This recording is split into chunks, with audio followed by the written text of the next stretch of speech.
Furioso incendio al magazzino cinese Aomai di Conegliano, iniziati i rilievi per accertare le cause del rogo, non si esclude la pista dolosa, il fuoco partito dalla zona delle casse.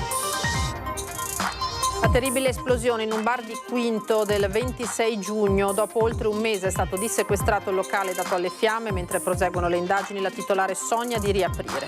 Sassaiola, 3 extracomunitari in via Roma a pagarne le conseguenze, il negozio di sigarette elettroniche con un San Pietrino finito all'interno dell'ufficio, la solidarietà del sindaco Conte pronto a incontrare i commercianti.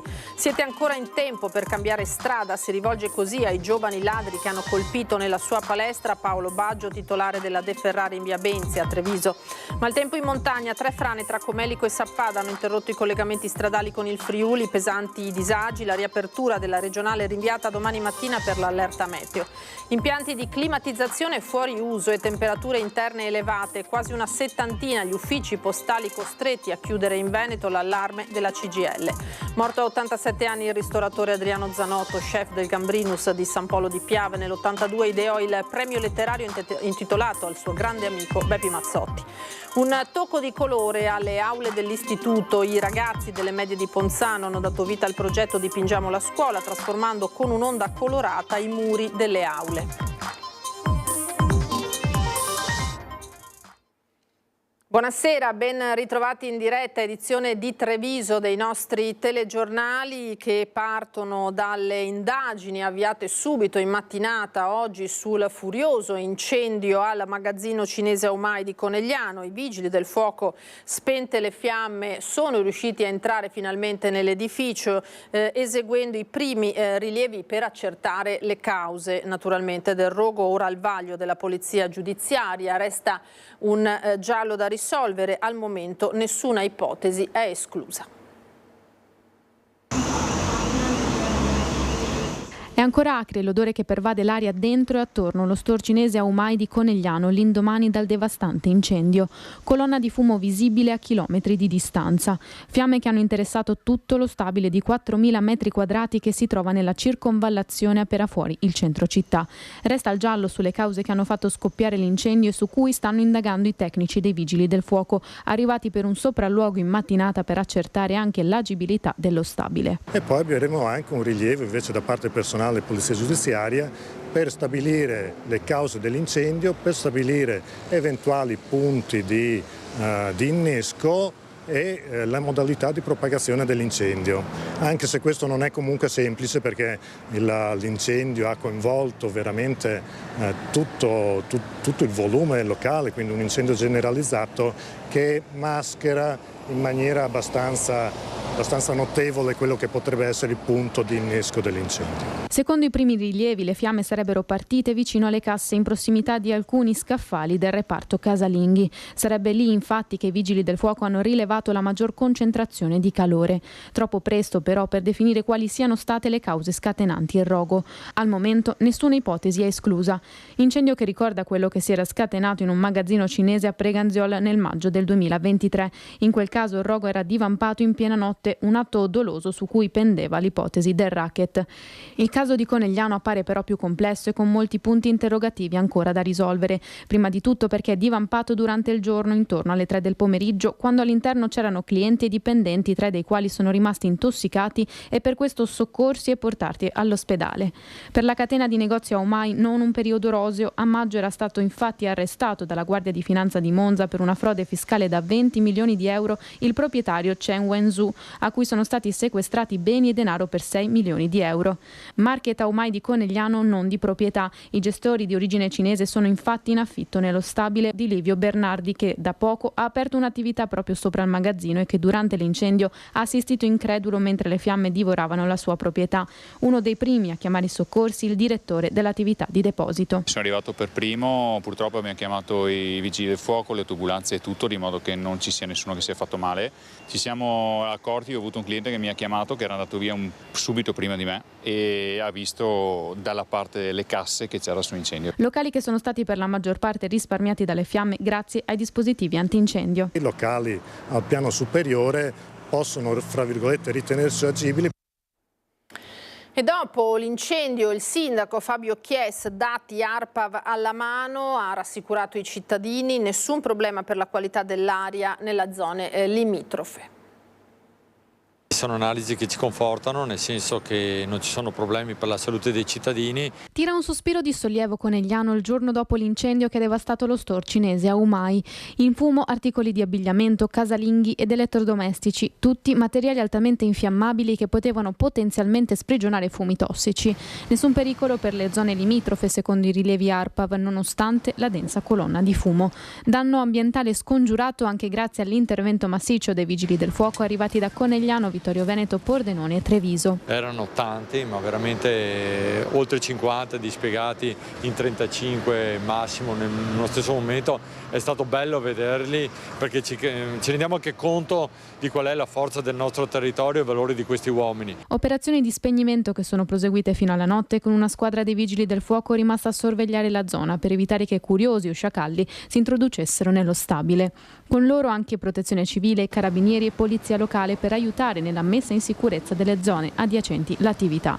Via Manin chiusa fino a completo spegnimento dei focolai. Un boato e poi le fiamme, così raccontano i testimoni titolari delle attività nelle immediate vicinanze del magazzino. Sono entrati dei clienti che erano stati andati nel negozio Umai mentre aspettavano che io aprissi. Sono entrati e mi dicevano che erano scoppiate delle fiamme all'interno del negozio. Fiamme e anche botti contemporaneamente. Ovviamente all'interno ci sono bombole, lacche, vernici eccetera, quindi ci aspettavamo questo. Ha cominciato a girare le immagini sui social ancora prima di accorgersi, poi appena mi hanno chiamato siamo venuti a vedere quanto poteva contaminare la periferia del locale. Mi pare che la prima chiamata alla centrale sia arrivata alle 4. Città bloccata, traffico deviato sulle strade alternative, provocando disagi alla circolazione, lunghe code su tutta la circonvallazione fino alla riapertura tarda sera della trafficata Pontebana. Il lavoro di tutti ha fatto in modo che questo evento tragico per la città fosse comunque un evento contenuto. Da un rogo a un altro, con la terribile esplosione, la ricorderete, di Quinto di Treviso del 26 giugno scorso. Dopo oltre un mese è stato dissequestrato il locale dato alle fiamme, mentre proseguono le indagini e la titolare sogna di riaprire.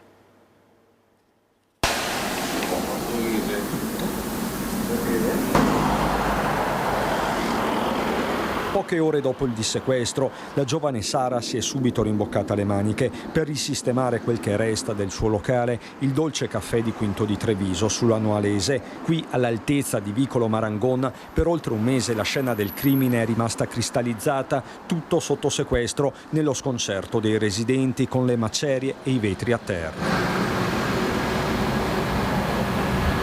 È la notte del 25 giugno scorso quando una spaventosa esplosione distrugge il bar. La deflagrazione tira giù dal letto un intero paese, forse solo per miracolo non ci sono feriti. È un innesco senza dubbio doloso sul quale si sono allungate diverse ombre, dal racket estorsivo alla vendetta personale. Le indagini ancora in corso hanno portato alla denuncia di 2 soggetti, esecutori materiali, mentre mancherebbe all'appello il mandante. Una vicenda delicata, ma forse il dissequestro segna un punto di svolta.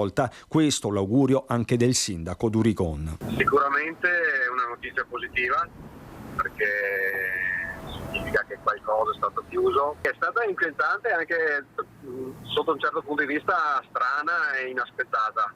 Quindi immagino che dovremo sperare che si possa riaprire il bar, insomma che la ragazza Sara riesca del suo intento. Sara, impegnata nei primi lavori di ripristino, preferisce non parlare né apparire, dice solo che vuole rimettere tutto a posto e sogna di riaprire il suo bar. Questo l'obiettivo, chi la conosce tifa per lei. Spero riapra, sinceramente, anche perché se lo merita, è una brava ragazza e gli auguriamo tutto il bene. Voi da vicini, insomma, che idea vi siete fatti di tutta questa storia? Nessuna idea, guarda, nessuna idea, non abbiamo la più pallida idea di cosa possa essere successo e di chi sia stato a farle questo. Però voi vi augurate. Non se lo meritava, ci auguriamo che riapra la Sara. Nel capoluogo adesso, con la Sassaiola tra extracomunitari in via Roma, a pagarne le conseguenze il negozio di sigarette elettroniche con un San Pietrino finito addirittura all'interno dell'ufficio.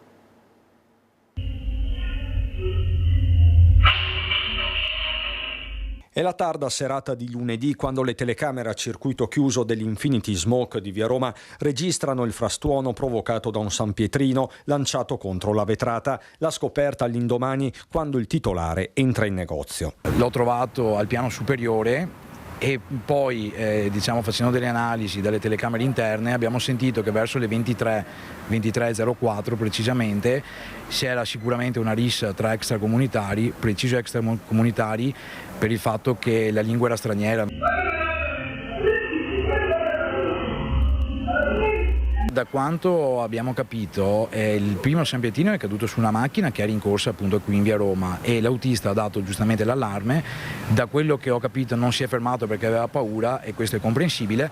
È intervenuta la polizia, però da quello che ci è stato riferito non hanno trovato più sul posto nessuno. La cosa che mi lascia molto perplesso è che dicono esserci un sacco di telecamere. Mi sembra impossibile che non sia un'immagine, non dico magari dell'individuo, ma comunque del gruppo e degli schiamazzi che c'erano a quell'ora. Insomma, una probabile rissa finita in Sassaiola con sanpietrini scagliati a casaccio e potenzialmente pericolosissimi. È un problema perché è un'arma, cioè vale più secondo me un San Pietrino di un coltello, perché col San Pietrino se colpiscono un ragazzino, una bicicletta, insomma non è più una vetrata che si risolve con un danno economico, ma lì diventa un problema e pertanto ritengo che sia, secondo me, doveroso sistemare questa cosa qui. Manutenzione e sicurezza sono due facce della stessa medaglia per Bisori, reduce da una spaccata nel 2013 ma anche da un'aggressione. 3 anni fa sono stato aggredito da extracomunitari con delle bottiglie e poi lì ho sporto denuncia e basta, hanno fatto dei DASPO e da quel momento lì la zona nostra si è un po' calmata, però bisogna denunciare, altrimenti non facciamo niente. Ma se noi denunciamo abbiamo bisogno delle autorità che ci tutelino. Servono controlli H24 perché la zona potrebbe essere una bella zona, è una porta importante di Treviso. Un quadrante che resta caldo, quello di via Roma, con il commerciante che si rivolge direttamente alle istituzioni. Mi piacerebbe vedere, dico il sindaco perché è il primo cittadino, magari come faceva Gentilini una volta che passava nei negozi a chiedere come andava, giusto per fare 2 chiacchiere e capire dove sta il nocciolo della questione, perché mi sembra di capire che non riusciamo a migliorare la zona. Il sindaco Mario Conte ai nostri microfoni ha dichiarato proprio che andrà a portare la sua solidarietà al commerciante di via Roma, ma gli spiegherò, ha aggiunto, anche le tante cose che sono state fatte per riqualificare quella zona. Io passo sempre laddove succedono degli episodi spiacevoli, quindi se riesco già oggi pomeriggio passerò, se no al massimo nella giornata di domani andrò a portare la mia solidarietà. Viene subito raccolto dal sindaco Conte l'invito di Alessandro Bisori ad incontrarlo. Il commerciante di via Roma ha trovato la vetrina del suo negozio infranta da un San Pietrino lanciato probabilmente durante una rissa finita in Sassaiola. Gli porterò la mia solidarietà e vicinanza, ha detto Conte, ma gli spiegherò anche le tante cose che sono state fatte per questa zona della città. Era da un bel po' che in quel quadrante non succedevano episodi gravi, segno evidente che attraverso le telecamere, ma soprattutto la presenza delle forze dell'ordine e anche dell'esercito nel progetto Strade Sicure sta portando sicuramente dei benefici. L'attenzione rimane comunque alta nel quadrante tra via Roma e la stazione ferroviaria. Quello che è successo è un episodio, ahimè, brutto, antipatico, ma isolato per fortuna, che però non deve rimanere impunito. Quindi chiederò al prefetto e al questore di intensificare i controlli e nel caso dell'episodio anche le indagini per cercare di individuare il responsabile che quantomeno possa risarcire dei danni il commerciante. Siete ancora in tempo per cambiare strada, si rivolge così ai giovani ladri che hanno colpito nella sua palestra Paolo Baggio, titolare della De Ferrari in via Benzi, sempre a Treviso. Le indagini intanto proseguono. Che stanno perdendo il loro tempo perché la loro vita verrà buttata via facendo queste azioni che non servono a niente, non portano benessere a loro e portano solo disturbo alla società. Quindi siete ancora in tempo, modificate la vostra vita, c'è poco altro da dire. I danni che hanno fatto qui sono irrilevanti, sono fastidiosi, sono delle cose che portano ad avere una cattiva opinione di queste nuove generazioni. siete sempre in tempo per cambiare. Parla da padre, allenatore e uomo di sport Paolo Baggio e lo fa rivolgendosi direttamente agli autori dei furti che nell'ultima settimana hanno interessato la sua palestra, la De Ferrari di Via Benzi, ma anche altre 2 strutture della città, il dopolavoro ferroviario che si trova praticamente a ridosso e il centro padel di Via Selvatico. 3 colpi in pochi giorni con questi 2 ragazzi, forse nemmeno maggiorenni, immortalati dalle telecamere di videosorveglianza nei luoghi colpiti. Alla De Faveri i ladri sono entrati dalla finestra lato ferrovia, una volta nell'ufficio hanno prelevato 100 euro e del materiale da lavoro. La scelta di rubare un vecchio computer e un vecchio telefono è poco importante per loro. Perché in quel computer comunque c'erano dei dati che voi scelto. Certo, c'erano dei dati abbastanza importanti. Per fortuna siamo riusciti a salvare il gestionale, altrimenti sarebbe stato un vero dramma, insomma. Cambia Treviso e cambiano i giovani, dice De Faveri, che da sempre allena le nuove generazioni. La sua è una fotografia precisa, nitida. Vedo che il mondo si sta dividendo sempre di più, c'è una parte di bravissimi ragazzi che fanno le loro scelte, fanno la loro vita, combattono, studiano, lavorano, e una parte invece che non hanno ancora capito che vivendo in questa maniera otterranno molto poco nella loro vita. Ecco, questo è sostanzialmente la differenza tra due categorie che si sono create nel tempo. Questa è una mia opinione. Lo sport fa ancora la differenza. Lo sport fa molto la differenza, anche perché uno che è volenteroso nella vita e volenteroso anche nello sport. Torniamo a parlare adesso della scomparsa di Catiuscia Campanella, la giovane sparita da casa tra domenica e lunedì a Casale sul Sile. Continuano le ricerche con la ragazza che si sarebbe fatta viva con un'amica, ma sono in corso verifiche. Abbiamo una telespettatrice che dice di averla vista a Bibbione lunedì mattina. Sentiamo. Allo stato attuale il cellulare risulta spento, ma nell'ultimo contatto avuto con un'amica, Catiuscia Campanella avrebbe riferito di stare bene e di trovarsi nella zona di Torino, circostanza quest'ultima che i carabinieri stanno appurando anche con l'incrocio dei dati informatici e telefonici, perché se da un lato prevale l'idea di un allontanamento volontario, dall'altro ci sono lo stupore e la preoccupazione per il silenzio di una ragazza che non aveva mai dato problemi e che potrebbe aver raggiunto un giovane conosciuto su internet. Da qui la denuncia di scomparsa dei genitori e l'attivazione del protocollo ricerche da parte della prefettura, che solitamente si apre nei casi dubbi o di potenziale pericolo. Insomma, non si vuole lasciare nulla di intentato. Catiuscia, 21 anni, non risponde ai genitori che restano nell'angoscia nella loro casa di Lughignano, solo in parte rincuorati dal messaggio all'amica. L'importante è che stia bene, ci dice il padre, che però preferisce non aggiungere altro. La ragazza è scomparsa ufficialmente nella notte di domenica, sicuramente prima delle 4, è alta 1,50 m, capelli e occhi castani, ma soprattutto una ballerina tatuata su una caviglia, un particolare che avrebbe attirato l'attenzione di una nostra telespettatrice di San Vendemiano in questi giorni a Bibbione. L'ho vista lunedì mattina alle ore dalle 6 alle 6:20 come fascia oraria, ed era su una laterale di corso che da Corso Europa porta verso la spiaggia, all'altezza dell'Hotel Corallo. Mi ha stupito questa ragazzina perché era vestita in modo elegante, con questo abito nero scuro, e aveva questa ballerina tatuata dietro verso la parte finale della caviglia. E quindi lei ha allertato i carabinieri quando? Ieri sera, nella serata di ieri, verso mezzanotte, dopo che ho visto la seconda vostra edizione, e quando ho sentito del vestito nero e del tatuaggio l'ho collegata benissimo. Si sente di dire qualcosa ai familiari di questa ragazza? Guardi, io come mamma ho chiamato, io gli dico che vengano a farsi un giro a Bibbione, perché secondo me questa ragazzina è qua da queste parti. Stamattina, come tutte le mattine, io sono uscita a camminare, l'ho cercata con lo sguardo, con la speranza di trovarla, perché se la vedo la fermo e gli parlo come parlerei a mia figlia. Cambiamo tema, parliamo della nuova ondata di maltempo che sta investendo il Veneto, perché dopo la fase di instabilità che ieri sera ha interessato in particolare le Dolomiti settentrionali con forti temporali, ne parleremo ampiamente poi nella pagina di Belluno, in queste ore è in transito un nuovo impulso perturbato che dovrebbe interessare, che sta interessando in modo più esteso la regione. Possibili dunque rovesci e temporali fino al litorale. segnale anche intensi emessa dalla Protezione Civile regionale per l'intero territorio, l'allerta gialla per rischio idrogeologico fino alla mezzanotte. Di contro, invece, il grande caldo di questi giorni, a cui queste ondate di maltempo danno una veloce tregua, hanno messo fuori uso gli impianti di climatizzazione di diversi uffici postali del Veneto. Temperature interne elevate, quasi una settantina quelli costretti addirittura a chiudere, è l'allarme lanciato dalla CGIL. Sono circa una settantina gli uffici postali che in Veneto hanno chiuso tra il 1° luglio e il 7 agosto. A denunciarlo la CGIL regionale, che spiega come alcuni di questi siano fermi già da un mese.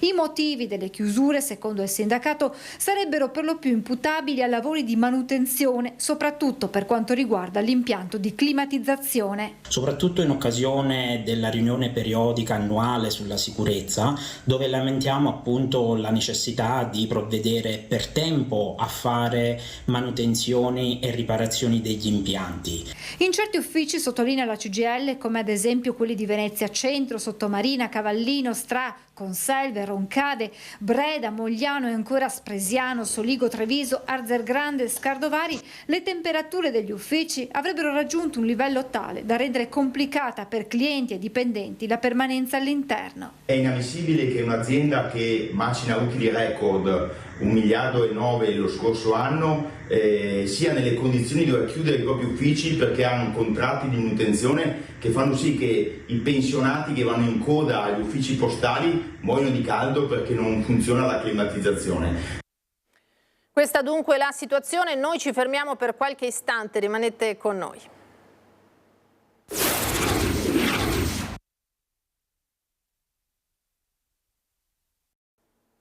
Ritorniamo in diretta da studio con l'edizione di Treviso dei nostri telegiornali. Torniamo a parlare dell'IRAP perché l'annunciato aumento da parte della Regione preoccupa le attività commerciali di Treviso. Un aggravio in più, siamo delusi, ci hanno detto gli esercenti, non abbiamo bisogno di altre vessazioni, hanno commentato da Confcommercio.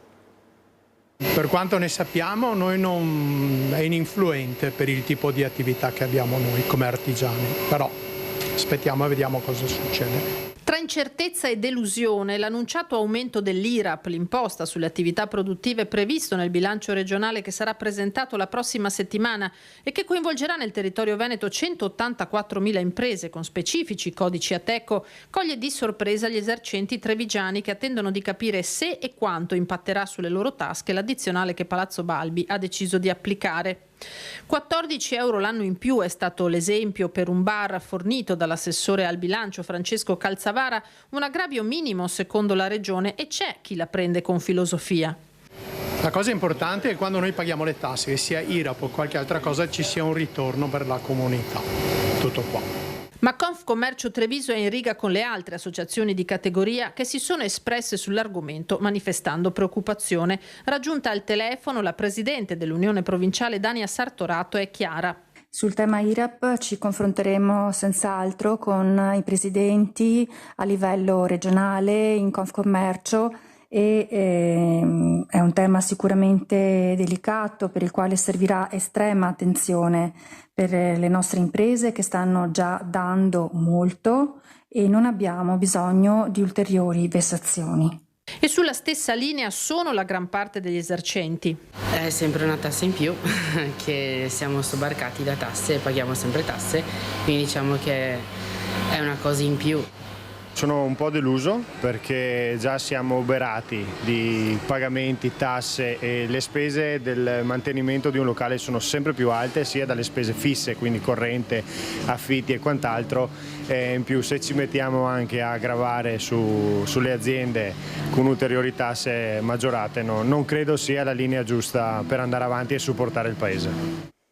E il mondo della ristorazione invece perde Adriano Zanotto, lo chef del Gambrinus di San Polo di Piave, ideatore del premio letterario Gambrinus Mazzotti. Zanotto si è spento ieri al Cafoncello. Nell'82 era stato tra i fondatori del prestigioso riconoscimento nato con la volontà di mantenere viva la memoria di Beppi Mazzotti, di cui Zanotto fu amico fraterno, condividendo con lui l'amore per il buon cibo e la tradizione. Sul finire degli anni 70 iniziò a coltivare l'idea di legare il nome del proprio ristorante a un grande premio letterario e quando nell'81 mancò Mazzotti non ebbe dubbi, il suo progetto si sarebbe concretizzato in memoria e onore del grande amico. Il premio venne presentato il 16 maggio 83 al Circolo della Stampa di Milano e sin dalla prima edizione la cerimonia della premiazione si svolse nel Parco Gambrinus, ristorante di San Polo, fondato nel 47 proprio dalla famiglia Zanotto, che lui stesso guidava dal 58.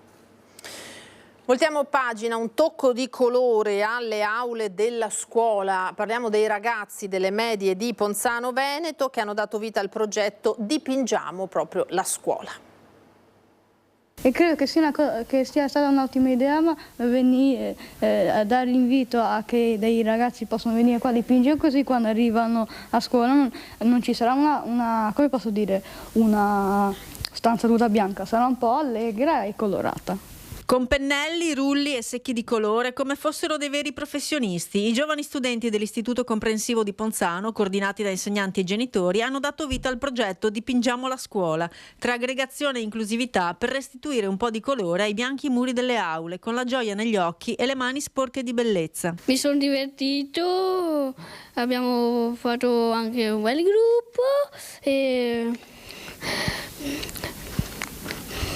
è stato divertente e spero che il prossimo anno si può continuare ad andare anche sulle aule di sopra.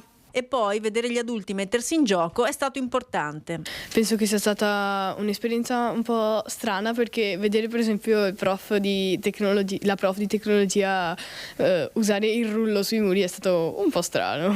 Il progetto fa parte del più ampio benessere e senso di appartenenza che intende dare più proposte formative ai ragazzi. L'idea di fondo era un lavoro fatto dagli insegnanti con i genitori e i ragazzi, quindi perché la scuola è una comunità in cui ruoli diversi, ma tutti lavoriamo per stare bene e per creare un ambiente condiviso. Uno dei punti chiave è anche l'aspetto psicologico ed emotivo dell'apprendimento. Farlo in un ambiente bello, colorato e creato insieme credo possa beneficiarne anche poi l'apprendimento e quindi la didattica. Entusiasta anche il sindaco che con poca spesa e molta resa ha unito felicemente una comunità. Hanno compreso la necessità di essere un'unica comunità, che non è solo quella di un'amministrazione che costruisce un edificio o di una scuola che insegna ai ragazzi la loro crescita culturale ed educativa, ma anche di essere uniti nel mantenimento di un bene che appartiene a tutti, e avere una scuola bella e colorata fa bene a tutti. Ma la cosa più bella di questa esperienza? Sporcarsi insieme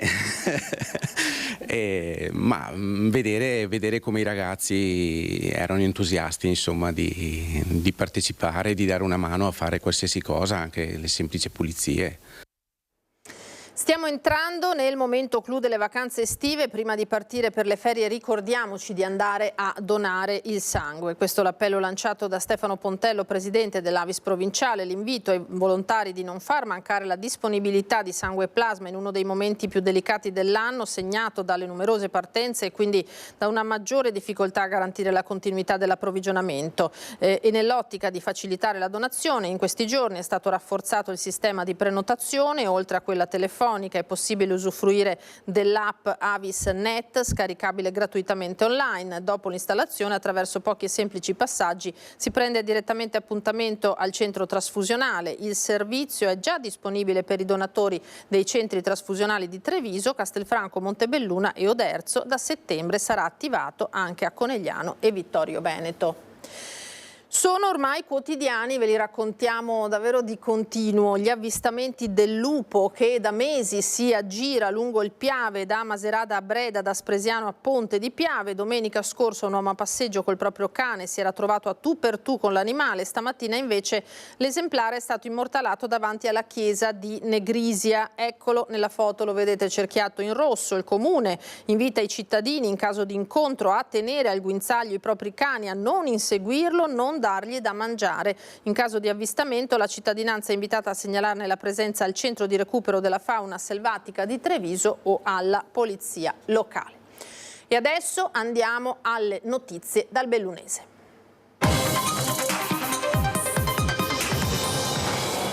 E allora col primo servizio siamo a confine tra Veneto e Friuli, zona di Sappada, perché prima un violento fortunale e poi 3.000 metri cubi di roccia caduti sulla sede stradale hanno interrotto i collegamenti stradali tra Friuli e Comelico.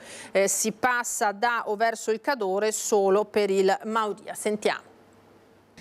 Alla 00:30 un violento temporale si è abbattuto qui nella zona di Sappada, migliaia di metri cubi di roccia, di ghiaia e di sabbia si sono riversati sulla strada regionale 355 che di fatto ha chiuso il collegamento, interrotto al momento il collegamento tra il Friuli e il Comelico. I mezzi sono al lavoro per la bonifica e messa in sicurezza, ma pesa l'incognita meteo. E quanto fa sapere Friuli Venezia Giulia Strade, dopo le 3 diverse frane che hanno interessato la notte scorsa al culmine di un violento nubifragio la strada regionale 355, la regionale 465 e la ex strada provinciale 22 che mettono in collegamento il Friuli e il Veneto. Quando d'un colpo rocce, pietre e ghiaia sono scesi a valle invadendo la sede stradale e in parte sfondando il parapetto in legno e il guardrail finiti nel greto sottostante del fiume Piave. Da strada, salvo complicazioni in corso d'opera, dovute principalmente come detto al maltempo, dovrebbe tornare operativa entro le 12 di giovedì 8 agosto, nella massima sicurezza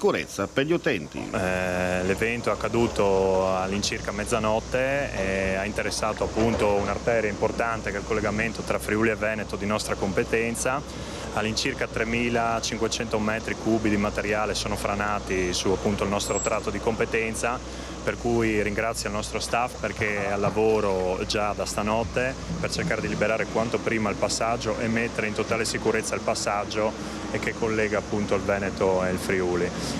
Questa è una delle 3 frane, diciamo dei 3 punti critici franati stanotte. Contiamo di riaprire in totale sicurezza questa arteria domani. E così accadrà perché proprio nel pomeriggio l'assessore alle infrastrutture e al territorio del Friuli, Cristina Amirante, ha comunicato che i lavori per ripristinare la viabilità lungo la regionale sono di fatto stati ultimati, ma in presenza dell'allerta meteo della Protezione Civile e viste le condizioni meteorologiche in corso in questa serata, è stato deciso di posticipare la riapertura della strada proprio a domani mattina. Il violento temporale che si è abbattuto nella tarda serata di ieri sulle terre alte ha causato enormi disagi, lo avete in parte già visto, in Comelico, problemi per la viabilità e alla condotta dell'acquedotto che scende da Laiarnola. Dissesti a catena in Comelico, oltre a quello rilevante che ha interrotto la viabilità fra le terre alte e la Carnia, il violento nubifragio che si è abbattuto ieri sera ha causato una colata di detriti fra Borgata Sacco e il cimitero di Casamazzagno in comuni di Comelico Superiore e la conseguente chiusura della strada. Colate di detriti a Sopalù e fra Casamazzagno e Dosoledo. Nella notte isolata per qualche ora Borgata Palù, mentre un'altra frana ha interessato la 52 Carnica a Sega di Gonna. Chiusa la panoramica del Comelico fra Costa e Costa Lissoio nei comuni di San Nicolò e Santo Stefano di Cadore. Molteplici sono stati gli interventi dei vigili del fuoco che hanno lavorato per tutta la notte assieme ai volontari e al personale di ANAS e Veneto Strade. Un fulmine si è abbattuto sul campanile della chiesa di Padola di Comelico Superiore, causando un blackout che prontamente è stato risolto. Disagi sono stati segnalati dai cittadini per l'acqua che da questa mattina esce torbida dai rubinetti e fontane nelle zone di Padola e Dosoledo. Il sindaco Staunovo Polacco ha chiesto l'intervento dei tecnici di BIM e GSP che stamattina hanno provveduto a chiudere la condotta che scende dalla Jarnola utilizzando il bypass realizzato la scorsa estate. Il problema della torbidità dell'acqua non è stato però del tutto risolto e ha costretto residenti e turisti a fare scorta di casse d'acqua. Purtroppo l'allerta per temporali violente non è ancora rientrata. In serata è atteso il passaggio di una nuova perturbazione che potrebbe causare nubifragi nella parte alta della provincia. Altra tappa a Cortina d'Ampezzo da parte del commissario del governo che ha verificato come continuino in linea con il cronoprogramma i lavori della pista da bob, skeleton e slittino, dove domani 8 agosto si terrà il periodico incontro tra CIO, Federazioni Internazionali, Regione Veneto, Comune di Cortina e Fondazione Milano Cortina 2026 per fare il punto sullo stato di avanzamento della costruzione dello sliding center. Il 9 agosto sarà invece pubblicata la gara per il servizio di allestimento temporaneo del villaggio olimpico di Cortina d'Ampezzo, che ha un finanziamento di poco più di 39 milioni di euro. L'avvio dell'esecuzione dei lavori è previsto per l'autunno 2024 con una durata di circa 13 mesi. Si è quindi valutato il futuro del trampolino del 1956, sono al vaglio diverse opzioni tecniche per riqualificare un'opera simbolo delle prime Olimpiadi di Cortina. E ancora un nuovo invaso per permettere l'innevamento artificiale, ma anche per avere acqua disponibile in caso di incendi boschivi. Stiamo parlando di quello che si progetta per Forcella Aurine grazie ai fondi per i comuni confinanti. Forcella Aurine, dai fondi per i comuni confinanti arriva una cifra importante. Per dare un futuro turistico a questa area della Gordino verranno spesi 1.600.000 euro, affidati all'Unione Montana, che saranno necessari per realizzare un nuovo bacino di accumulo idrico multifunzionale e relative infrastrutture. Forcella Aurine è posta in una zona turistica di grande pregio dal punto di vista ambientale e naturalistico, ma decentrata rispetto ai grandi circuiti sciistici. Questo invaso ha una sua valenza, è una valenza soprattutto di garantire anche a livelli di altitudine medi una possibilità di innevamento su piste che non fanno parte di un grande circuito, di un grande anello tipo super ski, però in qualche maniera si riesce a tenere aperta una montagna, si riesce a fare un po' di economia, si riesce a tenere in piedi delle attività e si riesce anche a fare il primo livello di sci per gli aspiranti sciatori con piste relativamente facili e con un accesso relativamente facile. La zona di Forcella Aurine, prossima al confine con la provincia di Trento, ben simboleggia le potenzialità di crescita di quei territori che per motivazioni economiche o strutturali non hanno potuto finora godere di opportunità adeguate. Il nuovo invaso sarà una struttura multiuso e avrà anche altre funzioni, ad iniziare da quelle di bacino idrico a cui attingere in caso di incendi boschivi o per altre attività legate alla protezione civile. Noi ci stiamo orientando sempre di più verso interventi che hanno una valenza, diciamo, di qua e di là del confine, proprio per garantire anche un riverbero positivo anche ai territori che ci finanziano e poi è anche una sorta di indicazione che ci stanno dando i presidenti della provincia di Bolzano e i presidenti della provincia di Trento, quindi cerchiamo di rispettarla, ma cerchiamo anche di fare gli interessi della provincia di Belluno. Sempre all'attenzione e al centro sta la provincia di Belluno. E sarà un avvocato di un foro esterno alla provincia di Belluno a occuparsi della stesura del nuovo statuto della Fondazione Teatri delle Dolomiti. Il sindaco De Pellegrini ha firmato oggi la delibera necessaria per adeguare il documento alle sfide dei prossimi anni. Non sarà una cosa semplice né risolvibile entro breve tempo, se è vero, come pare di capire, che la platea dei soggetti aderenti alla Fondazione potrebbe allargarsi a quella dei partecipanti al progetto Culture Link. Sono 44 fra pubblici e privati. La nuova Fondazione Teatri non sarà più una società partecipata del comune di Belluno, ma una società di partecipazione, spiega l'assessore alla cultura Raffaele Addamiano. Non sarebbe ipotesi sul tappeto, perorata da sempre dall'attuale presidente del Consiglio di gestione Ferigutti, quella di prevedere la retribuzione per chi assumerà l'incarico di direttore o direttrice artistica dell'ente. I prossimi passaggi per l'illustrazione dell'iter sono previsti dopo la pausa estiva in Commissione terza e in Consiglio comunale. Il Giro delle Mura di Feltre taglia il traguardo delle 35 edizioni. Gli organizzatori sono impegnati da mesi nella costruzione della manifestazione podistica d'eccellenza del calendario feltrino, che prevede venerdì 23 agosto l'Urban Trail e sabato 24 il fitto calendario di gare che compone il palinsesto del Giro delle Mura vero e proprio. Per organizzare la manifestazione collaborano a vario titolo oltre 300 volontari. Basti dire che per la sola Urban Trail da venerdì saranno coinvolti lungo il tracciato e nei diversi passaggi in centro storico circa 80 persone facenti parte dello staff. Su queste immagini allora noi ci fermiamo, grazie per averci seguito, vi auguro una buona serata, arrivederci.